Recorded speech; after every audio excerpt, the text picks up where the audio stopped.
ਸੱਜਣੋ ਤੇ ਮਿੱਤਰੋ, ਮੈਂ ਤੁਹਾਡਾ ਆਪਣਾ ਵੀਰ ਮਲਕ ਬਸ਼ੀਰ ਦੇਸ਼ ਪੰਜਾਬ YouTube ਚੈਨਲ ਤੋਂ। ਤੇ ਅੱਜ ਅਸੀਂ ਖੜੇ ਆ ਝਾਲ ਵਾਲਾ ਪੁਲ ਟ੍ਰੈਫਿਕ ਵਾਰਡਨ ਦਫ਼ਤਰ, ਜਿਹੜਾ ਕਿ ਪੂਰੇ ਸਿਟੀ ਦਾ ਸੈਂਟਰ ਹੈ। ਇਮਰਾਨ ਖਾਨ ਦੇ ਮਤਵਕਲ ਇhtਜਾਜ 8 ਫਰਵਰੀ ਨੂੰ ਰੋਕਣ ਵਾਸਤੇ ਇੰਤਜ਼ਾਮੀਆ ਨੇ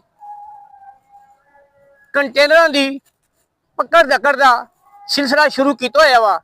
ਤੇ ਅੱਜ ਸੇ ਬਹੁਤ ਵੱਡੀ ਤਾਦਾਦ ਦੇ ਵਿੱਚ ਕੰਟੇਨਰ ਮੌਜੂਦ ਨੇ। ਤੇ ਜਿਸ ਮੁਲਕ ਦੇ ਵਿੱਚ ਕਿਸੇ ਨੂੰ ਜਮਹੂਰੀ ਹੱਕ ਵੀ ਨਾ ਦਿੱਤਾ ਜਾਵੇ, ਇhtਜਾਜ ਹਰ ਸ਼ਹਿਰੀ ਦਾ ਜਮਹੂਰੀ ਹੱਕ ਹੈ, ਉਹਨੂੰ ਰੋਕਣ ਲਈ ਇੰਤਜ਼ਾਮੀਆ ਨੇ ਅੱਜ ਇੱਕ ਪਰੇਸ਼ਾਨੀ ਦਾ ਆਲਮ ਪੈਦਾ ਕੀਤਾ ਹੋਇਆ ਹੈ। ਤੂੰ ਸ਼ਿਕਾਰੀ ਤੇ ਮੈਂ ਅਨਾੜੀ, ਪੰਛੀ ਵਿੱਚ ਪਿੰਜਰੇ ਦੇ, ਜੇ ਉੱਡਣ ਨਹੀਂ ਦਿੰਦਾ ਤੇ ਫੜਕਣ ਤੇ ਦੇ, ਜਿਹੜੇ ਤੀਰ ਤੂੰ ਮਾਰੇ ਨੇ ਵਿੱਚ ਸੀਨੇ ਦੇ, ਜੇ ਕੱਢਣ ਨਹੀਂ ਦਿੰਦਾ ਤੇ ਰੜਕਣ ਤੇ ਦੇ, ਹੋ ਸਕਦਾ ਹੈ ਹਲਚਲ ਮਚਾ ਦੇਵੇ, ਮੇਰੇ ਦਿਲ ਦੀ ਧੜਕਣ ਨੂੰ ਧੜਕਣ ਤੇ ਦੇ। ਇਮਰਾਨ ਖਾਨ ਜੇਲ੍ਹ ਦੇ ਵਿੱਚ ਬੈਠਾ ਹੋਇਆ ਵੀ ਇੱਕ ਇਹੋ ਜਿਹਾ ਸੁਰਮਾ ਵਾ ਜਿਹਨੇ ਸਾਰੇ ਸਿਸਟਮ ਨੂੰ ਫਲਾਪ ਕਰ ਦਿੱਤਾ ਵਾ। ਤੇ ਅੱਜ ਹਕੂਮਤ ਇਮਰਾਨ ਖਾਨ ਕੋਲ NRO ਲੈਣ ਵਾਸਤੇ ਗੋਡੇ ਟੇਕ ਰਹੀ ਹੈ। ਪੂਰੀ ਦੁਨੀਆ ਤੇ ਪਾਕਿਸਤਾਨ ਦੀ ਜੰਗ ਹਸਾਈ ਹੋ ਰਹੀ ਹੈ।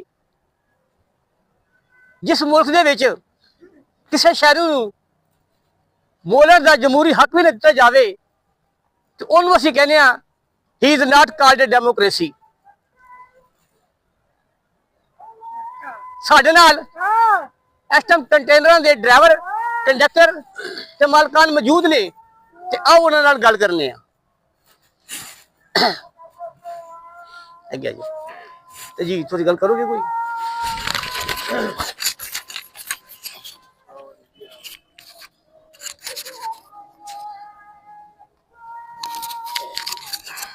ਅੱਗੇ ਜੀ ਤੁਹਾਡਾ ਨਾਂ ਕੀ ਸਰ ਜੀ? ਮੇਰਾ ਨਾਮ ਦਿਲਾਵਰ ਹੈ ਜੀ। ਮੈਂ ਲਾਹੌਰ ਤੋਂ ਆਇਆ ਮਾਲ ਉਤਾਰਨ ਫੈਸਲਾਬਾਦ ਜੀ। ਤੇ ਇੱਥੇ ਚੌਕ ਦੇ ਵਿੱਚ ਆਇਆ। ਹਾਲਾਂਕਿ ਮੇਰੀ ਗੱਡੀ ਖਰਾਬ ਸੀ, ਮੈਂ ਗੱਡੀ ਸਹੀ ਕਰਾਉਣ ਵਾਸਤੇ ਜਾ ਰਿਹਾ ਸਾਂ। ਇਹਨਾਂ ਨੇ ਮੈਨੂੰ ਪਕੜ ਕੇ ਇੱਥੇ ਪਲਾਟ 'ਚ ਲੈ ਆਂਦਾ। ਹੁਣ ਮੇਰੀ ਗੱਡੀ ਵੀ ਖਰਾਬ ਹੈ ਤੇ ਮੈਂ ਇੱਥੇ ਮੌਕੇ ਤੇ ਮੌਜੂਦ ਹੋਤਾ, ਮੇਰਾ ਨੁਕਸਾਨ ਵੀ ਹੋ ਰਿਹਾ। ਕੱਲ ਦਿਨ ਦਾ ਇਹਨਾਂ ਨੇ ਮੈਨੂੰ ਫੜਿਆ ਹੋਇਆ ਜੀ ਇੱਥੇ। ਅੱਜ ਵੀ ਨਹੀਂ ਛੱਡ ਰਹੇ, ਪਤਾ ਨਹੀਂ ਕੱਲ ਛੱਡਦੇ ਨੇ, ਪਰਸੋਂ ਛੱਡਦੇ ਨੇ। 3-4 ਦਿਨ ਦਾ ਪ੍ਰੋਸੀਜਰ ਹੈਗਾ ਜੀ। ਅਸੀਂ ਤੇ ਸਰ ਜ਼ਲੀਲ ਹੋ ਰਹੇ ਹਾਂ ਨਾ ਇੱਥੇ ਆ ਕੇ। ਮਿੰਨਤਾਂ ਤਰਲੇ ਕਰਦੇ ਰਹੇ ਇਹਨਾਂ ਦੀਆਂ ਵੀ ਸਾਡਾ ਕੀ ਕਸੂਰ ਹੈ ਮਾੜੇ ਬੰਦਿਆਂ ਦਾ, ਅਸੀਂ ਡਰਾਈਵਰ ਬੰਦੇ ਆ, ਕਿਥੋਂ ਆਪਣੀ ਰੋਜ਼ੀ ਰੋਟੀ ਕਮਾਵਾਂਗੇ ਜਦੋਂ ਸਾਡਾ ਫੇਰਾ ਹੀ ਨਹੀਂ ਲੱਗੇਗਾ। ਇਹਨਾਂ ਨੇ ਸਾਨੂੰ ਲਿਆ ਕੇ ਇੱਥੇ ਬੰਦ ਕਰ ਦਿੱਤਾ, ਨਾ ਖਾਣਾ, ਨਾ ਰਿਹਾਇਸ਼, ਨਾ ਕੋਈ ਵਾਸ਼ਰੂਮ ਕਰਨ ਦੀ ਜਗ੍ਹਾ। ਇੱਥੇ ਪਲਾਟ ਦੇ ਵਿੱਚ, ਰੇਲਵੇ ਦੇ ਪਲਾਟ 'ਚ ਅਸੀਂ ਖੜੇ ਆ, ਜ਼ਲੀਲ ਹੋ ਰਿਹਾ ਧੁੱਪ ਦੇ ਵਿੱਚ। ਕੋਈ ਇੰਤਜ਼ਾਮ ਨਹੀਂ, ਕੋਈ ਕੁਛ ਨਹੀਂ ਹੈਗਾ, ਕੋਈ ਬੰਦਾ ਨਹੀਂ ਇੱਥੇ ਸਾਡੇ ਕੋਲ ਗੱਡੀਆਂ ਦਾ ਖਿਆਲ ਕਰਨ ਵਾਸਤੇ। ਬੈਟਰੀਆਂ ਚੋਰੀ ਹੋ ਜਾਣ, ਤੇਲ ਨਿਕਲ ਜਾਵੇ, ਕੋਈ ਜ਼ਿੰਮੇਵਾਰ ਨਹੀਂ ਹੈਗਾ ਪੁਲਿਸ ਵਾਲਿਆਂ ਦਾ ਜੀ। ਅਸੀਂ ਇੱਥੇ ਇਕੱਲੇ ਖੜੇ ਆ, ਆਪਣੀ ਹਿਫਾਜ਼ਤ ਖੁਦ ਕਰ ਰਹੇ ਆ। ਰਾਤ ਨੂੰ ਸੌ ਵੀ ਨਹੀਂ ਰਹੇ ਆ, ਗੱਡੀ ਦਾ ਧਿਆਨ ਕਰ ਰਹੇ ਆ, ਕਦੇ ਬੈਟਰੀਆਂ ਵੱਲ ਚੈੱਕ ਕਰ ਰਹੇ ਆ, ਕਦੇ ਆਪਣੇ ਪੈਟਰੋਲ ਡੀਜ਼ਲ ਵੱਲ ਧਿਆਨ ਕਰ ਰਹੇ ਆ ਵੀ ਚੋਰੀ ਨਾ ਹੋ ਜਾਵੇ ਜੀ। ਅੱਛਾ ਭਾਈ, ਇਹ ਦੱਸੋ ਕਿ ਤੁਹਾਡੇ ਇੱਥੇ ਕੋਈ ਲੋਡਰ ਕੰਟੇਨਰ ਵੀ ਹੈ? ਹਾਂਜੀ ਸਰ, ਮੇਰੀ ਗੱਡੀ ਪੂਰੀ ਲੋਡ 70 ਲੱਖ ਦਾ ਮਾਲ ਹੈਗਾ ਗੱਡੀ ਦੇ ਵਿੱਚ ਜੀ। ਅੱਛਾ, ਕੋਈ ਵਾਧਾ ਘਾਟਾ ਹੋ ਜਾਂਦਾ ਜੀ, ਕੌਣ ਜ਼ਿੰਮੇਦਾਰ ਹੁੰਦਾ? ਸਾਰੀਆਂ ਗੱਡੀਆਂ ਲੋਡ ਨੇ, ਕੰਟੇਨਰ ਦੀ ਲੋਡ ਨੇ। ਮੇਰੀ ਗੱਡੀ ਦੇ ਸਾਹਮਣੇ ਮਜ਼ਦਾ ਖੜੀ ਹੈ ਜੀ, ਇਹਨਾਂ ਦੀ ਗੱਡੀ ਲੋਡ ਖੜੀ ਭਾਈ ਯਾਰਾਂ ਦੀ ਜੀ। ਹਾਂਜੀ, ਕੈਮੀਕਲ ਲੋਡ ਹੈਗੇ ਨੇ ਸਰ। ਥੋੜਾ ਜਿਹਾ ਵੀ ਜਿਸ ਤਰ੍ਹਾਂ ਅੱਗ ਦਾ ਪ੍ਰੋਸੀਜਰ ਬਣ ਜਾਏ, ਸਾਰੀ ਗੱਡੀ ਸੜ ਜਾਣੀ ਹੈ। ਕੌਣ ਜ਼ਿੰਮੇਦਾਰ ਹੋਏਗਾ ਜੀ? ਤੁਹਾਡੀ ਕੈਮੀਕਲ ਦੀ ਗੱਡੀ ਲੀਕ ਵੀ ਹੋ ਗਈ? ਹਾਂਜੀ, ਇਹਨਾਂ ਦਾ ਇੱਕ ਡਰਮ ਪਾੜ ਗਿਆ ਥੋੜਾ ਜਿਹਾ, ਲੀਕ ਵੀ ਹੋ ਰਹੀ ਹੈ ਜੀ ਡਰਾਈਵਰ ਹੋਰਾਂ ਦਾ। ਅੱਛਾ, ਹਾਂਜੀ, ਕੋਈ ਇੰਤਜ਼ਾਮ ਨਹੀਂ। ਚਲੋ ਸਰ, ਖਾਲੀ ਗੱਡੀ ਹੋਵੇ ਤੁਸੀਂ ਉਹਨਾਂ ਨੂੰ ਪੁੱਛ ਕੇ ਫੜੋ ਜੀ। ਗੱਡੀ ਖਾਲੀ ਹੈ, ਉਹਨੂੰ ਫੜ ਲਓ, ਚਲੋ ਗੁਜ਼ਾਰਾ ਬੰਦਾ ਕਰ ਲੈਂਦਾ। ਲੋਡ ਗੱਡੀ ਫੜਨਾ ਨੁਕਸਾਨ ਹੈ ਜੀ। ਅਫਰਾਜ ਜੀ। ਕਿੱਥੋਂ ਆਏ ਹੋ ਜੀ? ਅਸੀਂ ਜਨਾਲੇ ਚ ਤੇ ਇੱਥੇ ਕੋਈ ਮਾਲ ਲੈ ਕੇ ਆਇਆ ਸੀ? ਹਾਂਜੀ, ਚਾਵਲ ਲੈ ਕੇ ਕਰਾਚੀ ਜਾਣਾ। ਚਾਵਲ ਲੋਡ ਨੇ? ਲੋਡ। ਅੱਛਾ, ਚਲੋ ਜੀ, ਅਸੀਂ ਸਰਫਰਾਜ਼ ਸਾਹਿਬ ਸਾਡੇ ਨਾਲ ਨੇ ਤੇ ਕਹਿ ਰਹੇ ਨੇ ਕਿ ਮੇਰੇ ਕੋਲ ਚੌਲਾਂ ਦਾ ਕੰਟੇਨਰ ਲੋਡ ਆ, ਤੇ ਅਸੀਂ ਕਰਾਚੀ ਜਾਣਾ ਸੀ ਤੇ ਮੈਨੂੰ ਫੜ ਲਿਆ ਨੇ। ਤੇ ਮਜ਼ੀਦ ਇਹਨਾਂ ਕੋਲ ਅਸੀਂ ਪੁੱਛਨੇ ਆ ਕਿ ਤੁਸੀਂ ਕਿਸ ਤਕਲੀਫ ਚੋਂ, ਕਿਸ ਪ੍ਰੋਬਲਮ ਚੋਂ ਗੁਜ਼ਰ ਰਹੇ ਹੋ। ਹਾਂਜੀ, ਅਸੀਂ ਜੀ ਲੋਡ ਦੇ ਚਾਵਲ ਆ ਤੇ ਲੋਡ ਲੈ ਕੇ ਜਾ ਰਹੇ ਆ, ਤੇ ਸਾਨੂੰ ਕੱਲ ਸ਼ਾਮ ਤੋਂ 5 ਵਜੇ ਫੜ ਲਿਆ। ਮੈਂ ਦੱਸਣਾ ਜੀ ਸਰ, ਸ਼ੇਖੂਪੁਰਾ ਤੋਂ ਅਸੀਂ ਆ ਰਹੇ ਹਾਂ। ਠੀਕ ਹੈ ਜੀ, ਸਾਨੂੰ ਤਕਰੀਬਨ 4-5 ਦਿਨ ਹੋ ਗਏ ਨੇ। ਸਹੀ ਹੈ ਜੀ, ਸ਼ੇਖੂਪੁਰਾ ਉਹਨਾਂ ਨੇ ਸਾਨੂੰ ਰੋਕਿਆ ਹੈ, ਉੱਥੇ ਸਾਨੂੰ ਉਹਨਾਂ ਨੇ ਜ਼ਲੀਲ ਕੀਤਾ ਨਾਕੇ ਤੇ ਜੀ। ਠੀਕ, ਉੱਥੋਂ ਜਾਨ ਛੁਡਵਾਈ ਹੈ ਜੀ। ਫਿਰ ਅੱਗੇ ਜੀ ਬੇਬੇ ਮਰੀਮ ਦੇ ਖਰੀਦਦਾਰਾਂ ਨੇ ਮਿਹਰਬਾਨੀ ਕੀਤੀ ਹੈ ਜੀ, ਤੇ ਅੱਗੇ ਸਾਨੂੰ ਇੱਥੇ ਆ ਕੇ ਸਮੁੰਦਰੀ ਚੌਕ ਤੇ ਪਕੜ ਲਿਆ। ਸਾਡੇ ਕੋਲ 1.5 ਕਰੋੜ ਦਾ ਕੰਟੇਨਰ ਦੇ ਵਿੱਚ ਮਾਲ ਹੈ ਜੀ, ਪੋਰਟ ਐਕਸਪੋਰਟ ਦਾ। ਠੀਕ ਹੈ ਜੀ, ਤੇ ਇਹ ਸਾਡੀ ਹਾਲਤ ਵੇਖ ਲਓ ਜੀ, ਮਾਸ਼ਾਅੱਲਾ। ਠੀਕ ਹੈ ਜੀ, ਇਹ ਜੀ ਬੇਬੇ ਦੀ ਮਿਹਰਬਾਨੀ ਹੈ ਜੀ, ਮਰੀਮ ਦੀ, ਜਿਹੜੀ ਸਾਨੂੰ ਗਰੀਬਾਂ ਨੂੰ ਜ਼ਲੀਲ ਕਰ ਰਹੀ ਹੈ। ਠੀਕ ਹੈ ਜੀ, ਸਾਡੇ ਕੋਈ ਵਾਸ਼ਰੂਮ ਨਹੀਂ ਹੈ, ਕੋਈ ਖਾਣੇ ਦਾ ਇੰਤਜ਼ਾਮ, ਕੋਈ ਵੇਖ ਲਓ ਜੀ, ਕੋਈ ਕਿਧਰੇ ਹੋਵੇ ਤਾਂ। ਤੇ ਕਦੀ ਤੁਹਾਨੂੰ ਕੋਈ ਕਿਰਾਇਆ ਵਗੈਰਾ ਵੀ ਮਿਲਦਾ ਵਾ? ਸਾਨੂੰ ਜੀ ਕੋਈ ਕਿਰਾਇਆ ਨਹੀਂ, 22,000 ਰੁਪਇਆ ਸਾਡੀ ਤਨਖਾਹ ਹੈ ਜੀ। ਠੀਕ ਹੈ, ਉਸ ਤੋਂ ਬਾਅਦ ਜੀ ਸਾਡੀ ਟੇਪੇ ਡਰਾਈਵਰਾਂ ਦੀ ਕਿਸੇ ਦੀ ਕੋਈ 40-50,000, ਕਿਸੇ ਦੀ ਕੋਈ, ਕਿਸੇ ਡਰਾਈਵਰ ਦੀ ਨਹੀਂ ਹੈ ਤਨਖਾਹ। ਠੀਕ ਹੈ ਜੀ, 22,000 23,000 ਤਨਖਾਹ ਹੈ ਜੀ ਸਾਡੀ, ਗਰੀਬਾਂ ਦੀ ਟੇਪੇ ਜੀ। ਉਹ ਅਸੀਂ ਚੱਕਰ ਲਾਉਣਾ ਤੇ ਸਾਨੂੰ ਮਿਲਣੀ ਹੈ ਜੀ। ਠੀਕ ਹੈ ਜੀ, ਵਰਨਾ ਸਾਡਾ ਕੋਈ ਹੋਰ ਨਿਜ਼ਾਮ ਨਹੀਂ। ਤੇ ਇੱਥੇ ਸਾਡੀ ਹਾਲਤ ਵੇਖ ਲਓ ਜੀ। ਠੀਕ ਹੈ, ਆਪੋ ਆਪਣੀ ਜਦੋਜਹਿਦ ਕਰ ਰਹੇ ਨੇ, ਸਾਡੀ ਗਰੀਬਾਂ ਦੀ ਕੋਈ ਫਰਿਆਦ ਨਹੀਂ ਸੁਣ ਰਿਹਾ। ਠੀਕ ਹੈ ਜੀ, ਤੇ ਬਰਾਏ ਮਿਹਰਬਾਨੀ ਅਸੀਂ ਅਪੀਲ ਕਰਨੇ ਆ ਜੀ ਕਿ ਸਾਡੀ ਵੀ ਕੋਈ ਸੁਣੇ ਜੀ, ਤੇ ਸਾਡੇ ਤੇ ਵੀ ਕੋਈ ਰਹਿਮ ਕਰੇ ਜੀ, ਤੇ ਬਰਾਏ ਮਿਹਰਬਾਨੀ ਹੈ ਜੀ। ਅਸੀਂ ਸਰ ਸਲਾਮ ਕਰਨੇ ਆ ਜੀ ਬੇਬੇ ਹੋਰਾਂ ਨੂੰ।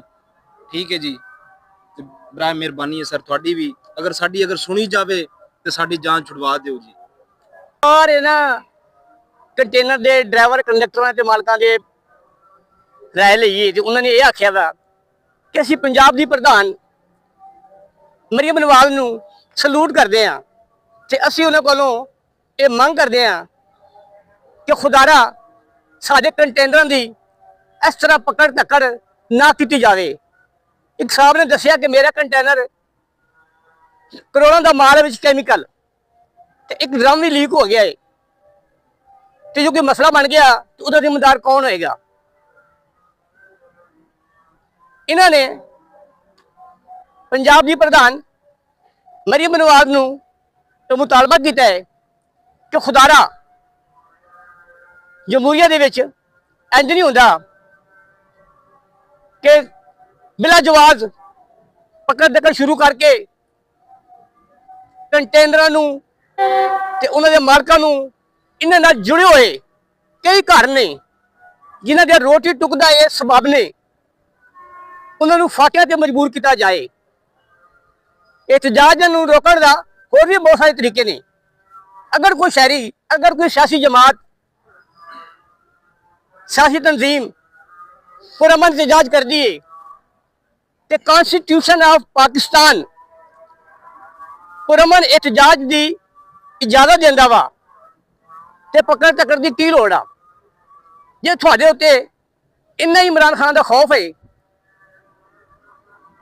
ਤੇ ਖੁਦਾਰਾ ਉਸ ਖੌਫ ਦੇ ਵਿੱਚ ਸਾਨੂੰ ਮੁਲਵਸ ਨਾ ਕੀਤਾ ਜਾਵੇ।